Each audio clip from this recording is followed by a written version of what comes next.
നമസ്കാരം. Raf talks ഫുട്ബോളിലേക്ക് ഏവർക്കും സ്വാഗതം. ഇന്നലെ യുവേഫ നാഷൻസ് ലീഗിൽ നടന്ന മത്സരത്തിൽ ഗംഭീര വിജയമാണ് പോർച്ചുഗൽ സ്വന്തമാക്കിയിട്ടുള്ളത്. 1-5 ഗോളുകൾക്കാണ് പോളണ്ടിനെ അവർ പരാജയപ്പെടുത്തിയിട്ടുള്ളത്. മത്സരത്തിൽ നായകൻ ക്രിസ്ത്യാനോ റൊണാൾഡോ പതിവ് പോലെ തിളങ്ങിയിട്ടുണ്ട്. 2 ഗോളുകളും ഒരു അസിസ്റ്റുമാണ് മത്സരത്തിൽ അദ്ദേഹം സ്വന്തമാക്കിയിട്ടുള്ളത്. ഒരു കിടിലൻ ബൈസിക്കിൾ കിക്ക് ഗോൾ നേടാൻ അദ്ദേഹത്തിന് ഈ മത്സരത്തിൽ സാധിച്ചിരുന്നു. 39-കാരനായ റൊണാൾഡോ ഈ പ്രായത്തിലും തൻ്റെ മാസ്മരികമായ പ്രകടനം തുടരുകയാണ്. എന്നാൽ അടുത്ത മത്സരത്തിൽ പോർച്ചുഗലിന് വേണ്ടി ക്രിസ്ത്യാനോ റൊണാൾഡോ കളിച്ചേക്കില്ല എന്നുള്ള വാർത്തകളാണ് ഇപ്പോൾ പുറത്തേക്ക് വരുന്നത്. സൗദി അറേബ്യൻ മാധ്യമ പ്രവർത്തകരാണ് ഇക്കാര്യം റിപ്പോർട്ട് ചെയ്തിട്ടുള്ളത്. ക്രിസ്ത്യാനോ റൊണാൾഡോക്ക് പ്രശ്നങ്ങൾ ഒന്നുമില്ല, മറിച്ച് പോർച്ചുഗീസ് പരിശീലകനായ റോബർട്ടോ മാർട്ടിനസ് അദ്ദേഹത്തിന് വിശ്രമം അനുവദിക്കുകയാണ് ചെയ്യുന്നത്. പോർച്ചുഗൽ അടുത്ത മത്സരത്തിൽ കരുത്തരായ ക്രൊയേഷ്യയാണ് നേരിടുക.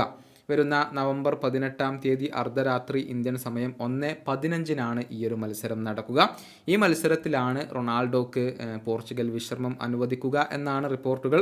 നിലവിൽ തുടർച്ചയായി മത്സരങ്ങൾ റൊണാൾഡോക്ക് കളിക്കേണ്ടി വരുന്നുണ്ട്. അതുകൊണ്ടാണ് റോബർട്ടോ മാർട്ടിനസ് അദ്ദേഹത്തെ ഇപ്പോൾ വിശ്രമം അനുവദിച്ച് നൽകുന്നത്. ഇനി പോർച്ചുഗൽ ടീമിൻ്റെ ജേഴ്സിയിൽ അടുത്ത മാർച്ച് മാസത്തിലാണ് ക്രിസ്ത്യാനോ റൊണാൾഡോയെ നമുക്ക് കാണാൻ കഴിയുക. അതുവരെ ഇൻ്റർനാഷണൽ മത്സരങ്ങൾ ഒന്നുമില്ല.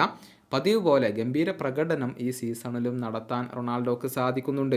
സൗദി അറേബ്യൻ ലീഗിൽ 9 മത്സരങ്ങൾ കളിച്ച ക്രിസ്ത്യാനോ റൊണാൾഡോ 6 ഗോളുകളും 2 അസിസ്റ്റുകളും സ്വന്തമാക്കിയിട്ടുണ്ട്. മാത്രമല്ല പോർച്ചുഗലിന് വേണ്ടിയും സ്ഥിരതയാർന്ന പ്രകടനം റൊണാൾഡോ പുറത്തെടുക്കുന്നു. യുവേഫ നാഷൻസ് ലീഗിൽ 5 മത്സരങ്ങൾ കളിച്ച റൊണാൾഡോ 5 ഗോളുകളും 1 അസിസ്റ്റുമാണ് ഇതുവരെ സ്വന്തമാക്കിയിട്ടുള്ളത്. ഈ വീഡിയോയുടെ അവസാനിപ്പിക്കുന്നു. ഫുട്ബോൾ ലോകത്തെ കൂടുതൽ വിശേഷങ്ങളുമായി റാഫ് ടോക്സ് വീണ്ടും എത്താം.